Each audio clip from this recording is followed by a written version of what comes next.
Hello, welcome to White Birch Tarot. This reading is for Monday, August 28th and Tuesday, August 29th, leading up to the full moon on the 30th. I apologize for my voice. It's even worse than it was last time. I'm not sick, but the ragweed is blooming, and I'm terribly allergic to ragweed. I don't even know what it is. I don't know. I wouldn't know a ragweed if I tripped over one. All I know is that's a terrible name for a plant. Who would name a plant ragweed, first of all? And second of all, it must be a horrible plant because I'm terribly allergic to it. So anyway, I'm not going to start with a quote tonight because, I don't know, just because. I hope I can do this. I have had a really weird day, but it wasn't the day that was weird. It was me. So that's why I had to look at the astrology. I thought something weird is going on tonight.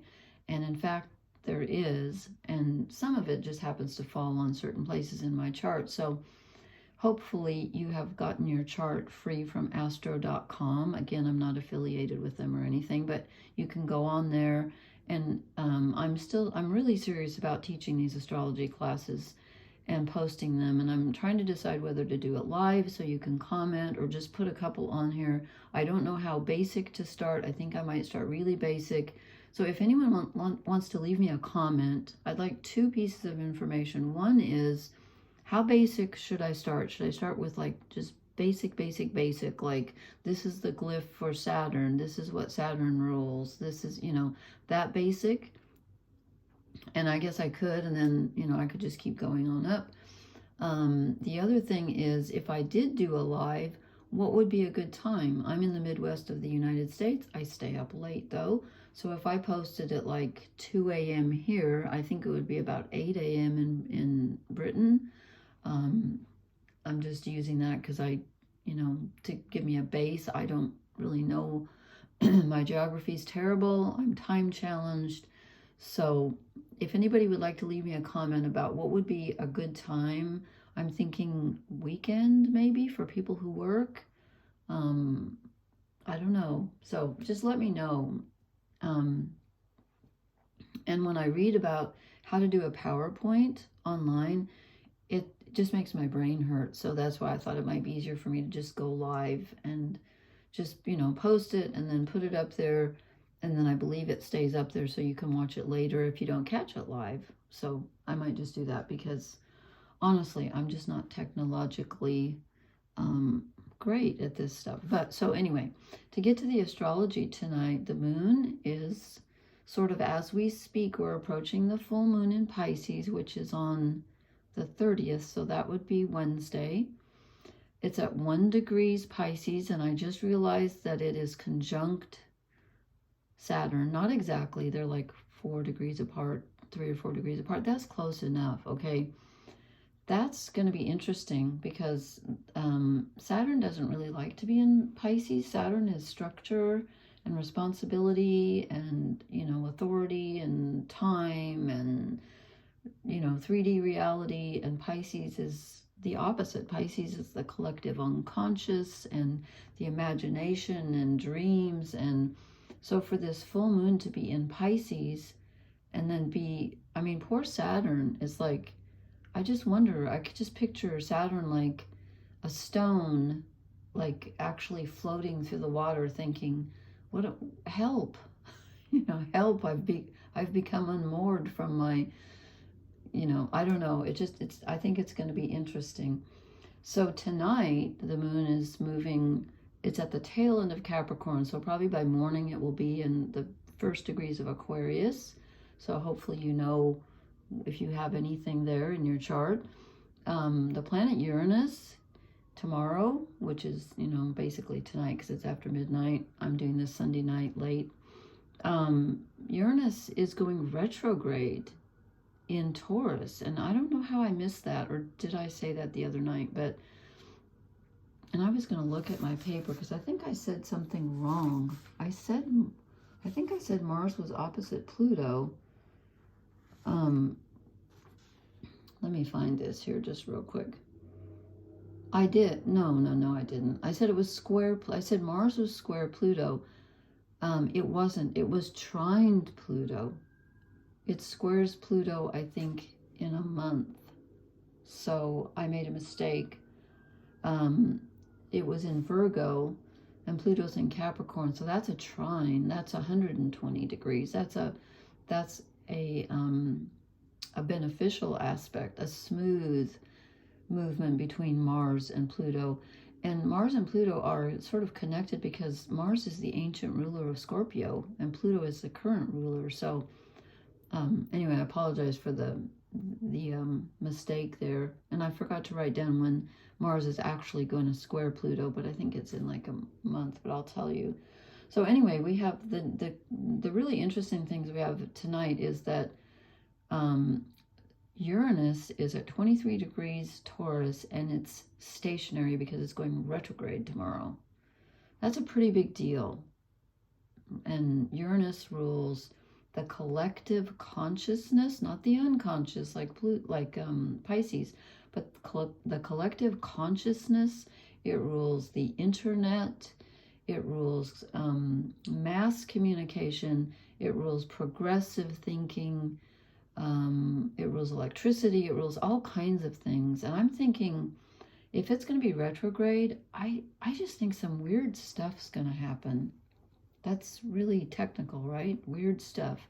I don't even know what's going to happen, but I think it's going to be very interesting. And Mars is moving into Libra tonight, where Mars is not, I'm not going to say Mars is uncomfortable in Libra, but Mars has to be a little nicer than he likes.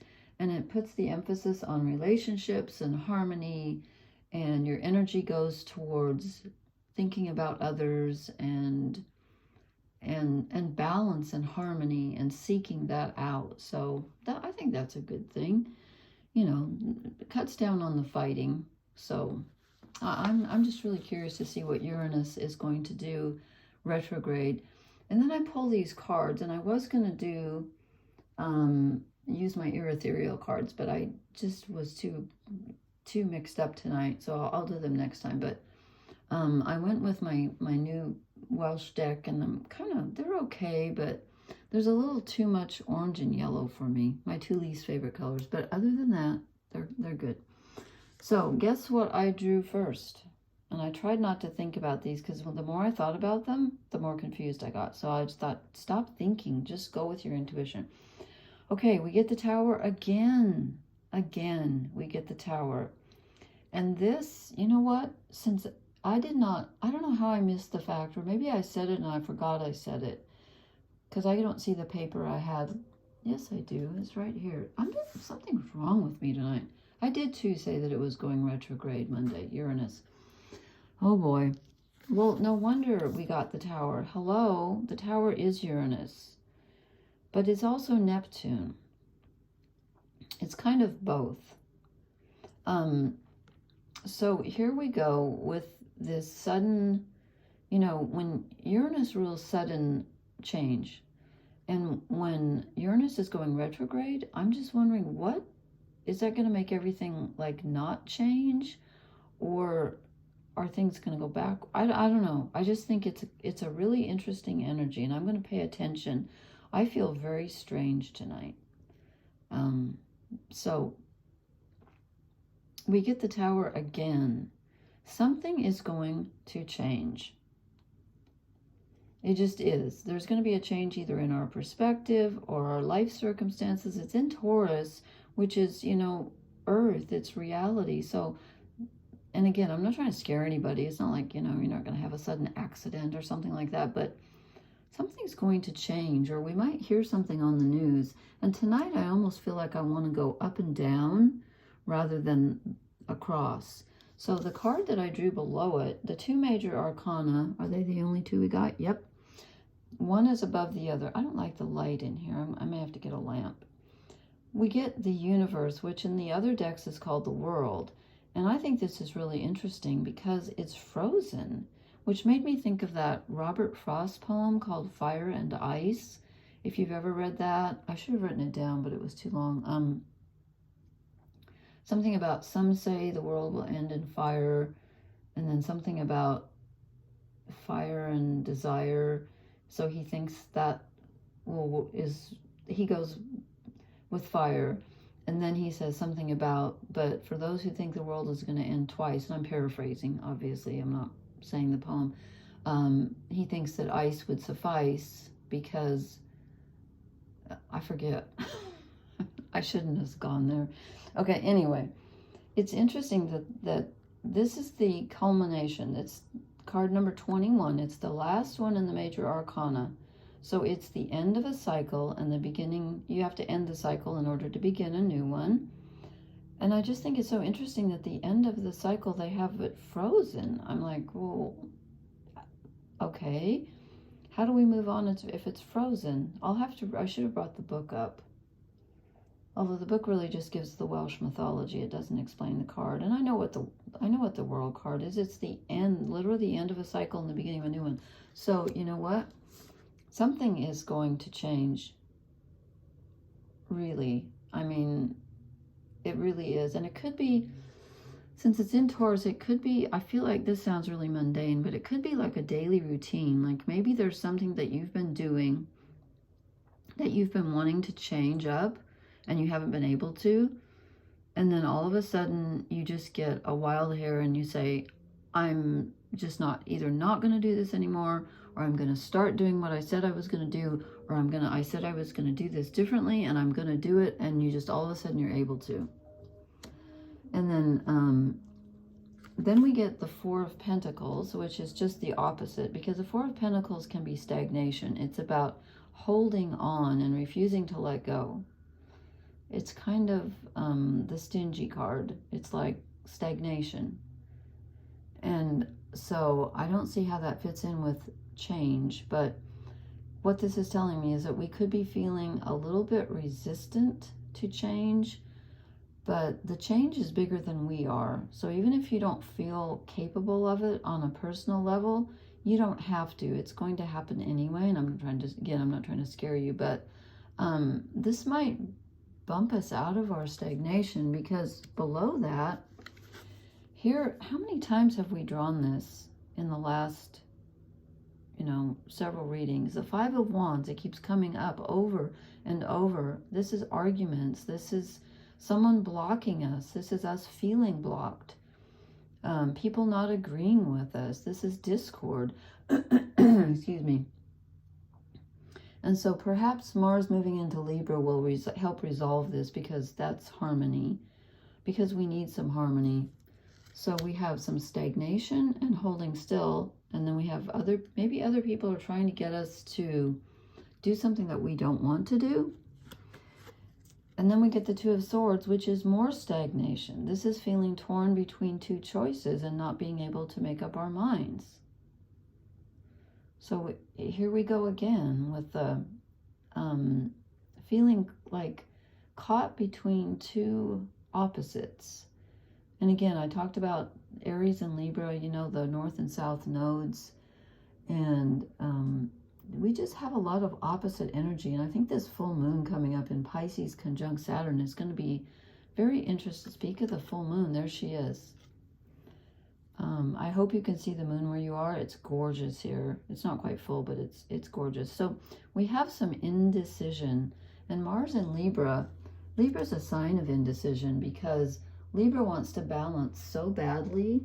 Excuse me, I need a tissue. This is crazy. Libra wants to balance so badly that sometimes Libran energy cannot make a decision. So this could have something to do with Mars moving into Libra. And then we get something we haven't had for a long time, except remember the reading I did last, I did draw the happy card. This is 10 of Cups. This is happiness. This is pleasure. This is, having all of your cups filled. This is having your desires filled. It's been a long time. I mean, you're at the end of the rainbow, the pot of gold. This is really positive energy. So perhaps this Uranus going retrograde is going to make a change for the better. It looks like it, because I'm going to reach around here. Look who we get again. And I swear to you, I shuffle these cards, and I must have drawn this 10 times in the last, 12 readings. It just won't go away. The Five of Pentacles, we feel alone. And this, I'm wondering if this is telling us that it's time for us to forge our own path. And it doesn't feel good to feel cast out and not part of a community and to be on your own. But for some reason, it's necessary right now. It must be, because we keep getting it over and over. And it's interesting. I'm in several Zoom groups, but I was in one today, and it's a spiritual group where we discuss, spiritual things. And today it was run by someone a little different, and I don't know, the energy between us just isn't, I don't know, there's a discord between us somehow, and I don't even know this woman except through the group, but I felt ignored. I often feel ignored and dismissed by her, and it didn't feel good. And this doesn't feel good, to be out in the snow by yourself on crutches, that doesn't necessarily feel good, but for some reason it's necessary right now. But it's going to change, because we not only got the 10 of Cups, we got the 9 of Pentacles. So not only are our emotional desires fulfilled, but our physical desires are fulfilled as well. And the 9 of Pentacles is an interesting card, because this is about, having something, but it's also the independent card. It's about doing things. She's perfectly happy by herself. So I just said we feel alone, we feel cast out. We may be doing things on our own, but right now it's necessary. And if you continue, you may be surprised to find that you are okay on your own. Maybe you don't like to be alone, but you're forced to be right now. And this is telling us that when we achieve true independence, that brings you freedom, which brings you happiness. So it's not as bad as you think. So I guess maybe that's what I'll call this reading. I don't know. This is really has been a very strange feeling day to me. I feel, actually, I was going to use two completely different decks. First I was going to use the Ethereal, then I thought, no, I'm going to use the Wild Unknown, and then I grabbed these. So I give up. I don't know what I'm doing today. I'm really good at self-promotion, aren't I? Tell people, yeah, I'm really wonky today, but I think this full moon is going to be a whopper. I really do. I really, really do. Okay. We get Yang energy. That, again, this doesn't feel like it fits to me, because Mars is moving into Libra. Actually, Libra is a masculine sign, so perhaps. It's ruled by Venus, but it is a masculine sign. But the full moon is going into Pisces, and Pisces is a feminine sign. Okay, well, we get some Yang energy. That's good. We need some. Maybe this will help us to, maybe that's what the Tower is. Maybe we're going to be thrown out of our indecision. Maybe the universe is going to make a decision for us. It's going to say, look, if you can't make up your mind, I'll make it up for you. Building blocks. We're going to start something. We're going to start something. Okay, I have to switch up. Where are they? The fairies are calling. The fairies are calling. Why does that remind me of a quote? Well, I can't think of it. Oh, someone gave me a birthday card once with an old telephone on the front, and it says something like, ring, ring, your youth is calling. And then when you open it, inside the card says, from a long distance. Ha ha. Okay. Ooh, we get the fixer. Oh dear. This is us trying to fix other people's problems. And with Mars in Libra, Libra is other people. And Mars is our energy, our personal energy. We may actually be helping other people and trying to please them, because Libra is a sign that wants to please others. So this is telling us, don't over please. I mean, it's fine to try to please others, but again, don't do it at the expense of your own. Oh, and here we go again. Here's our tie to the past. 2 nights ago, we got the returning, and now we get the remembrance. This is about something from the past, and it could be something clear back from your childhood that you're just finally dealing with or overcoming, or it could be a grief that you've suffered recently, but not too recently. Or you could just be remembering, it's something sad. There's a sadness about this with the Five of Pentacles. There's a sadness about this reading. And the last several, with the arguing with the Five of Wands and the Five of Pentacles being out in the cold, some part of us feels very lonely. But again, when I see the Ten of Cups and the Nine of Pentacles, something good is coming in. Well, yay. Okay, I will probably post again, I hope, on the night of the full moon. Actually, tomorrow is the day before, so if I want to, I'll see what time it is, and I'll try to post accordingly. Anyway, thank you so much for listening. Please hit the like, share, and subscribe buttons. And again, leave me some comments about the astrology classes. How basic should I go? And again, I'm not, I will make up my own mind. I probably should start at the basic, but maybe just let me know if you're interested. Let me know what level you're at. And also, if I do go live, what's a good time of day, or, are weekdays preferable or weekends? Just wondering. Okay, thank you so much. Blessings, everyone. Good night.